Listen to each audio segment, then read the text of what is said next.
Hi, my name is Gustavo Carvalho. I'm a senior WEM success specialist here at Zendesk. And today we'll be talking about the initial setup and defining agent work. To provide you with more details about our agenda today, we'll be covering the account settings. We'll be demonstrating how the agent experience happens in Zendesk. We'll also talk about the Teams feature and how it is fundamental to set up your product. We'll go through roles and permissions, user management, Workstreams, which will help you translate the work your agents perform on the Zendesk support side to WFM. And finally, general tasks, which will cover any type of work that doesn't happen in Zendesk. And by that, I mean tickets. Without further ado, let's dive into our product. Before we get started, let me make myself invisible here to give us more space and attention to what matters, which is Zendesk. Um, cool. Let's talk about agent experience.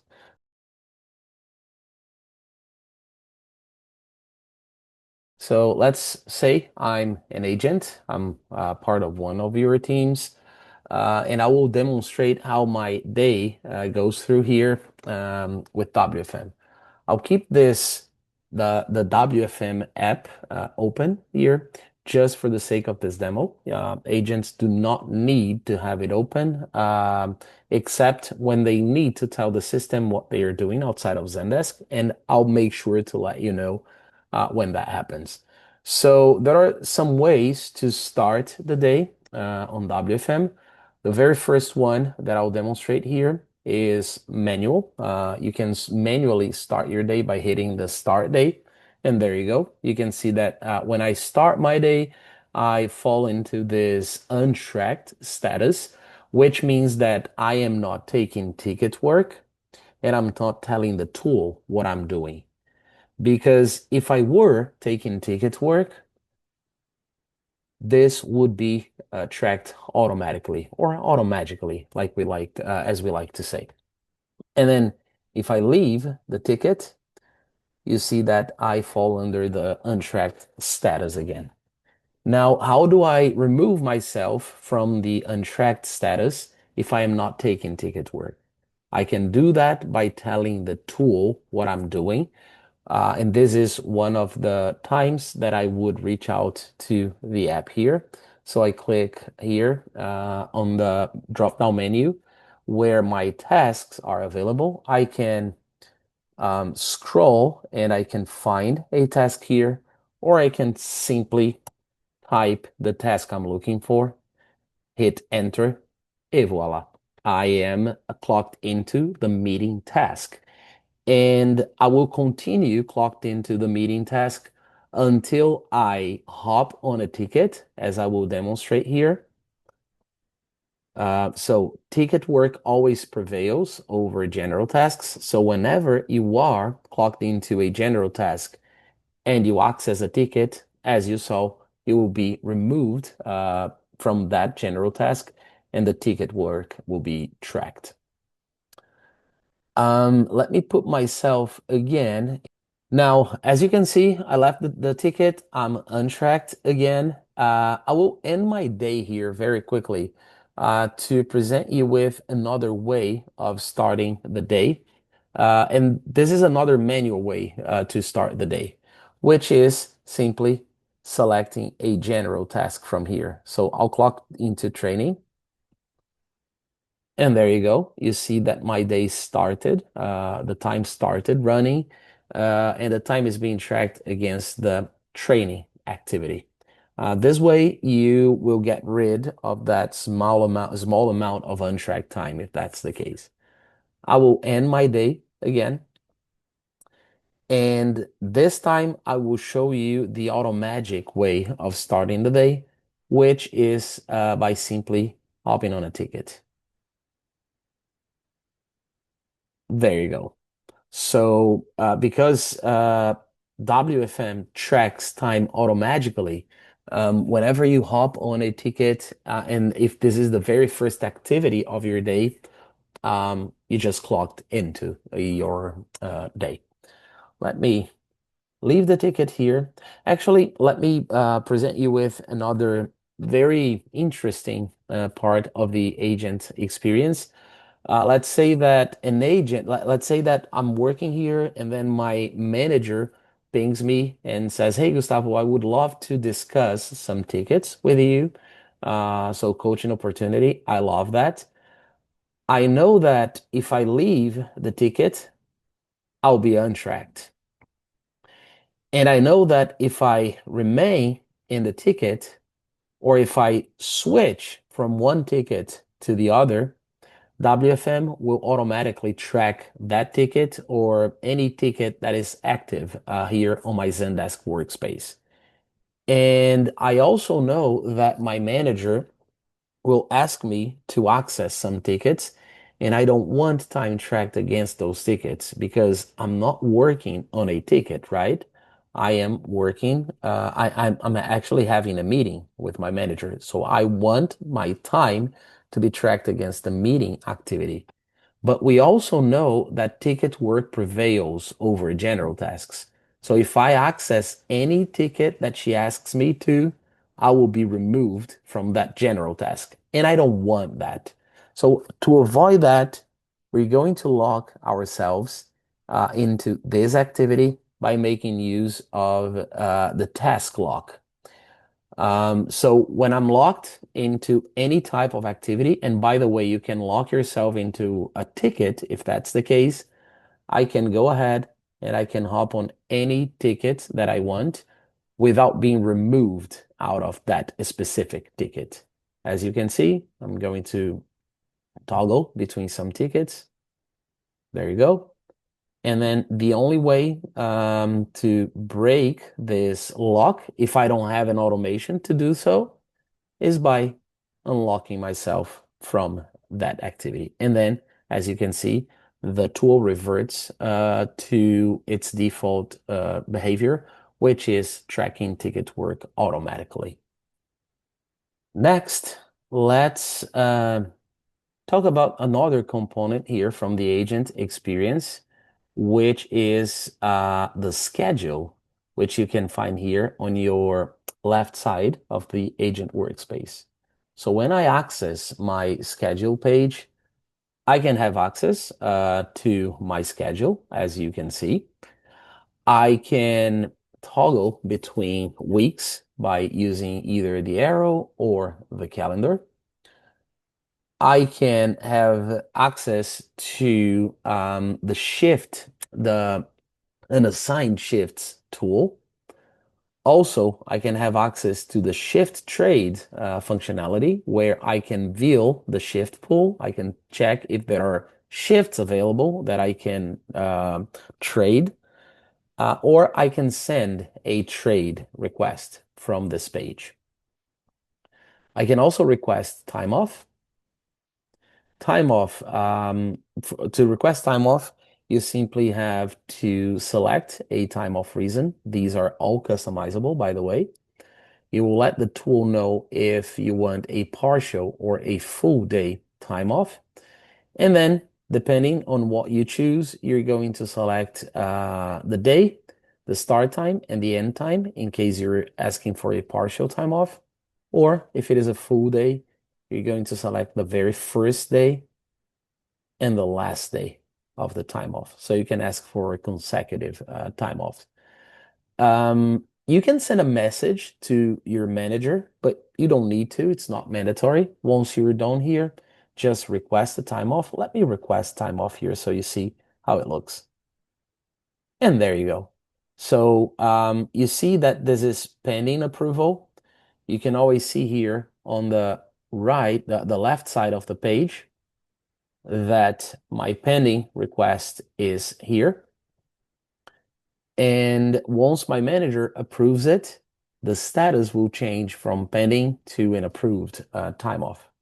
I can also cancel that time off request if, hey, I'm feeling better, so I don't need that anymore.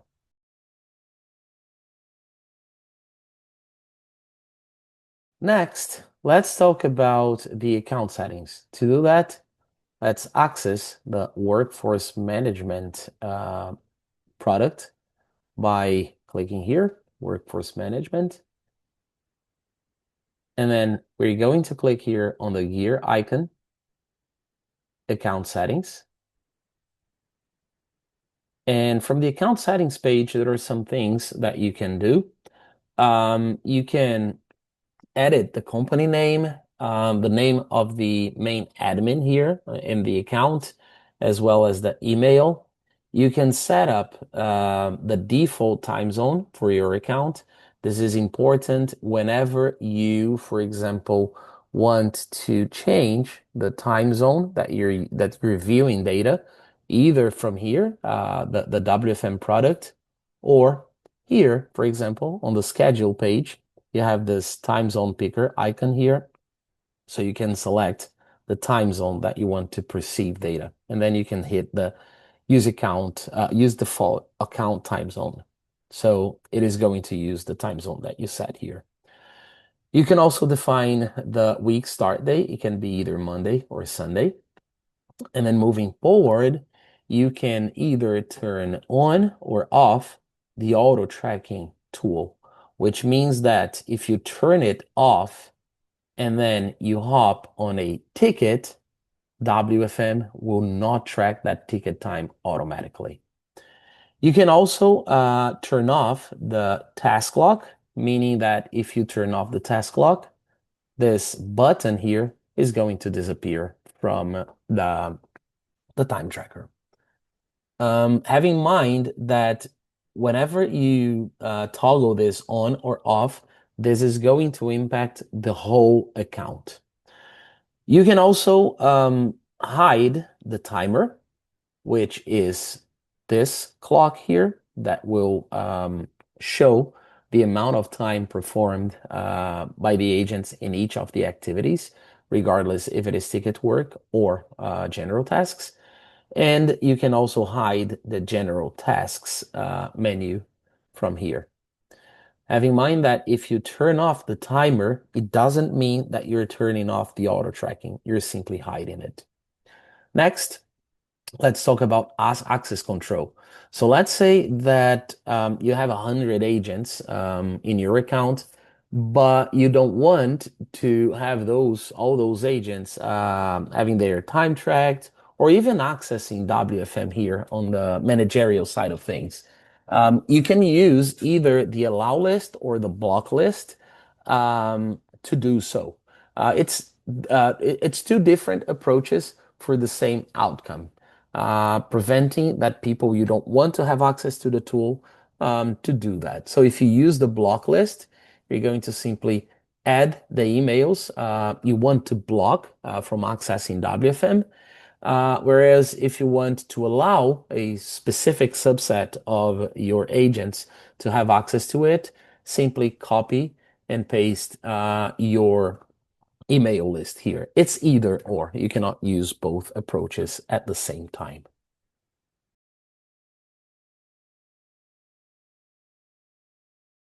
Next, we'll be talking about Teams, which is a very fundamental component of WFM. So to reach out to Teams, we're gonna hit Organization Structure and then Teams. Now, what Teams do is first, it will give you an extra layer of context whenever you are viewing, grouping agents in your account. By that, I mean, for example, let's hop here on the agent activity page. So I have here my 364 agents grouped by the Zendesk group, by their Zendesk default group, by the way. The tool is not going to display all the groups the agents are part of, but only their default group. I can switch this perspective by selecting the teams. And there you go. The teams that we viewed in the teams feature, the team setup page, are the teams that are going to be displayed here.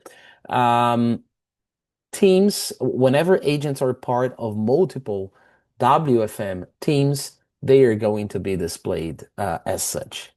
Um, actually, I tried an example here. Let's see. There you go. Beatriz, she's part of these three teams. So she's going to be sorry, it's the wrong Beatriz, but as you can see here, I have Beatriz Crespo. She's part of these two teams, so she's going to be displayed as such. Let's go back to the Teams page. This time I'm going to use a different way to get to the page. If you're using a Mac, Command K. If you're using Windows, Control K. This is going to give you access to these hotkey menu where you simply type the name of the feature or part of the name, hit enter, and there you go. You go straight to the page that you want. Now let's dive here into one of these teams. Actually, let's add a new team.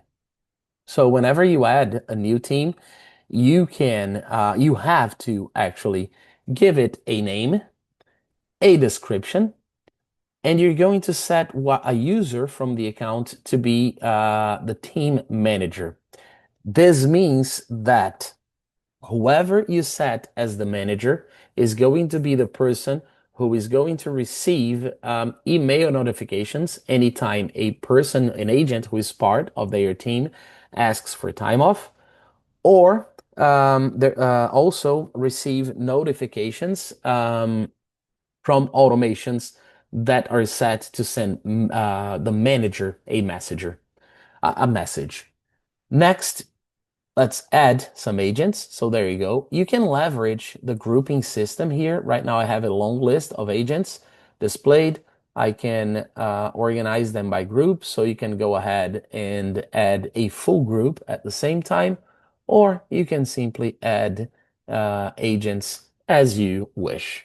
Once you're done, hit the apply. I'm not going to do that. And then you are going to add your team. And then this is what a populated team would look like. There you go. Have in mind that Teams is a very important component, not only to group data in different features such as agent activity, agent status, schedule, and so on and so forth, but it will also be fundamental whenever you're setting roles and permissions. We're going to be talking about that in a second. But first, let's talk about the user management page.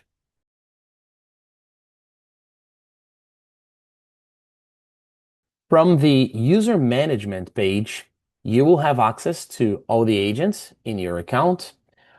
You will be able to export this list in a CSV if you want. You're gonna get an email with with a link that to download the file. You can also resync your team member list. WFM automatically syncs the agents that are in your Zendesk support account to WFM every 12 hours. Let's say that you between this time frame you onboard new agents and you want to speed up the sync, simply hit the resync team member list and then your list will be updated. From here, you can filter the agents using any of those filtering systems like the row, for example, or the default group, and so on and so forth. You will be able to see the user's role in WFM, their Zendesk default group, the teams they are part of, the work streams they are assigned to, the location and the shift they are assigned to, as well as their status, if they are either active or inactive. From here, if you click the agent's name, you can also turn off or on the auto tracking and the task lock, this time at the user level, differently from the account settings that you do that at the account level. Next, we'll be talking about roles and permissions that you can find here in the engine icon, roles and permissions. And then we can see that we have two default group roles, admin and agent. And we have a custom role here. We're going to be talking about the custom role in a second. First, let me present you with the difference between the admin and the agent role. Before that, actually, I wanted to emphasize that anytime you install WFM in your account, every admin, every Zendesk core admin will automatically become a WFM admin. Any other type of role will automatically become an agent here. You can always promote or downgrade the users from here. If you want to do that, simply click at the row you want to take the user to. For example, I want to promote someone to admin, so I'll have admin selected. I'll click here on the Agents tab, and then I'll look for, there you go, Anna here. She is an agent. You can see on the opposite side of the screen, her role, her current role. If you hover your mouse over, you have this reassign button. Simply click, save, and there you go. You're going to have this updated accordingly. From this page, we can also see that admin users, they have permissions to see each and every page of the product, as you can see. Let's compare it to the agent row, for example. The agent row has the only page that they can see is the agent schedule and the team schedule. This is the agent schedule and the team schedule. Now, let's say that you want to customize this. Let's say you have a BPO that you want to give admin access, not admin access, but access to each and every page of the product. So you would turn off, you would toggle all these options here on. But you don't want them to be able to see all the agents within the account, but specifically the subset of agents that are part of their teams, that the agents they manage. That's when scopes come into play. So let's click here, scopes. So as you can see, the BPO with scoped access has access to exclusively to the AgeLX team, meaning that whenever they hop on pages like the agent activity or agent status or schedule and so on and so forth, they will be able to see exclusively the agents that are part of this team. Let's compare this to the admin row, for example. As you can see, admins, they have access to all teams, meaning all data. And the agent role, by default, they have access to their teams, meaning that if they are part of one team, they will see only the agents in that team. If they are part of multiple teams, they're going to be able to see those multiple teams. Locations and work streams. Let's compare it here to the BPO. So if you set this team as the scope for this BPO, they will be able to see, although they are going to be able to see all locations, they won't be able to see all the agents within the location, but exclusively the agents from this team. The same happens with work streams. They will be able, if you set as all, they will be able to see work streams, all the work streams. So if an agent hops on a ticket that is not part of their workflow, whoever is assigned to this role will be able to perceive that. Moving forward, let's talk about one of the most important features of the WFM tool, which is the work streams.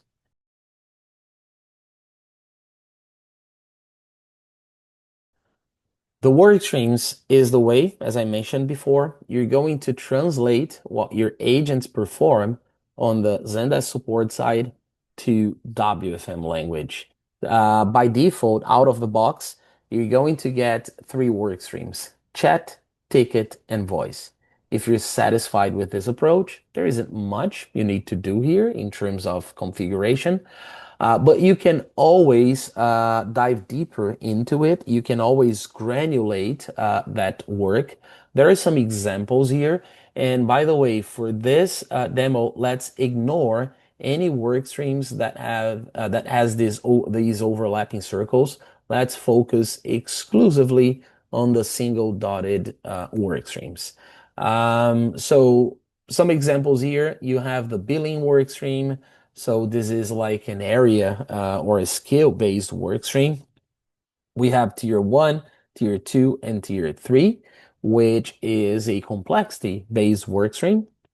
And you have messaging and voice, which are channel-based work streams. Um, just so you know the impact of setting up work streams, as I told you, this is going to be the way you're going to perceive the work that agents perform. There you go. This is a real-time monitoring feature. So we have agents working on one agent working on voice, some agents working on messaging, another one working in tier three. There is one actually that is working on a ticket that wasn't captured by a work stream, which reminds me of the three golden rules for setting up work streams. The first one, keep things simple. The second one, make sure you capture all the volume from your account, meaning that if you do that, you won't be seeing tickets here presenting the no work streams label. And finally, the last golden rule is make sure that you do not overlap tickets into different work streams. And this is to avoid a ticket activity. Let's say, for example, these almost 2 hours that Karam has been working on this ticket. If we have the multiple workstream issue, it means that these almost 2 hours are going to be accounted towards both the messaging and the other overlapping workstream. And this is going to basically have a negative impact in your reporting system. This is also going to have a negative impact in your forecast, for example, because this basically means that your volume is being accounted towards two or more work streams. And how do we set up work streams? How do we make sure to capture all tickets? How do we make sure not to overlap those tickets into different work streams? We'll be making use of conditions. So let's select here the voice one to start simple. So if you have a channel-based approach workstream, all you have to do is to make sure that the contact via here corresponds to your workstream type, your workstream channel. We have three types of all ticket via types. So ticket, offline ticket, chat, and voice. And you can also handpick the via types if that's the case.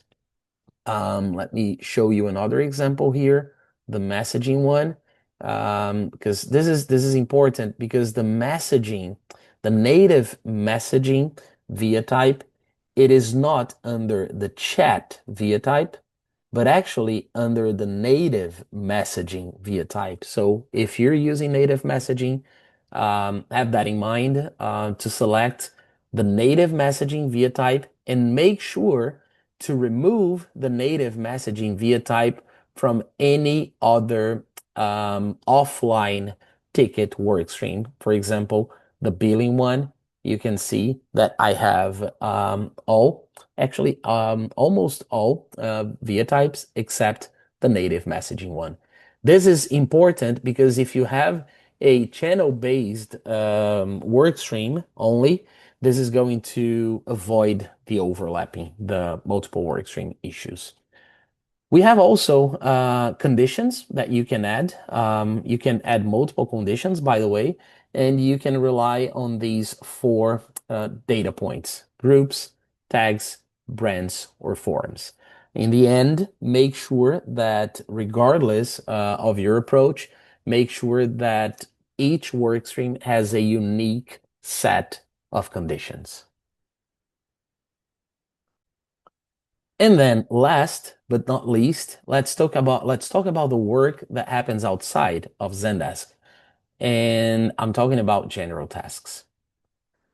So there are some types of some examples for general tasks here. You have back office, backlog, break, lunch, meeting. So as you can see, we have both productive and unproductive tasks. We'll be talking about that in a second. But first, make sure to give a name and a description to your work stream. Second, make sure that you set your team permissions properly. This means that any team that you have added here will be able to see and interact with the general tasks from this menu here. Um, when it comes to the colors, avoid either black or red because black means either multiple or no workstream issues when you're looking at the agent activity. And the red means untracked. By the way, the same rule for color coding here for general tasks, apply it also to workstreams. Um, Next, whenever you were setting up a work stream, you will be able to tell if whenever you're setting up a general task, you will be able to tell if that task is either paid or unpaid. So if I tell that a task is unpaid, then it automatically becomes unproductive time. If I turn on the paid time, I still have the option to tell if this is a productive or an unproductive type of work. Back office, for example, is productive, but a break or lunch, break is unproductive, but it's still paid. Lunch is not even paid. And taking advantage of the lunch task here, the next feature that I wanted to show you is the talk status mapping.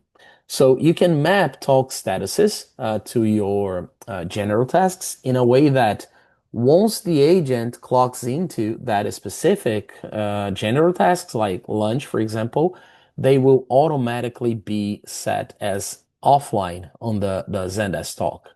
Um, Here, as you can see, back office sets the agent as away. And then lastly, you can also customize the work streams that are mapped to that specific general task, meaning that whenever an agent is scheduled to tackle back office work, because I have messaging and voice mapped to this work stream, sorry, because I have messaging and voice mapped to that general task, the agent will be able to handle either messaging or voice tickets without being out of adherence if they are scheduled to back office work. Lunch, for example, has no work streams selected, meaning that if an agent is scheduled for lunch and they take ticket work, they will be out of adherence. So this is what I had to present today. I hope this was useful for you and your teams. It was a pleasure to be here with you today. Thank you.